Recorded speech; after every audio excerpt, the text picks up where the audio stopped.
Hey mga bro, balik tayo sa ating channel para sa isang mahalagang balita tungkol sa paghahanda ng ating Philippine Navy. Sa isang press briefing sa Camp Aguinaldo, Quezon City, sinabi ni PN spokesperson Commander John Percy Alcos na sinimulan na ng kanilang puwersa ang pagsasanay ng kanilang mga tropa sa pag-operate ng mga South Korean-made corvettes na inaasahang darating sa susunod na 2 hanggang 3 taon.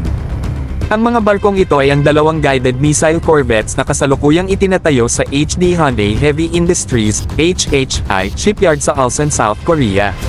Ang unang corvette ay darating sa ikalawang semester ng susunod na taon. Ang Philippine Navy ay naghahanda na para dito, nagpapagawa na kami ng training, nag-oorganisa na kami ng mga tao, pahayag ni Alcos.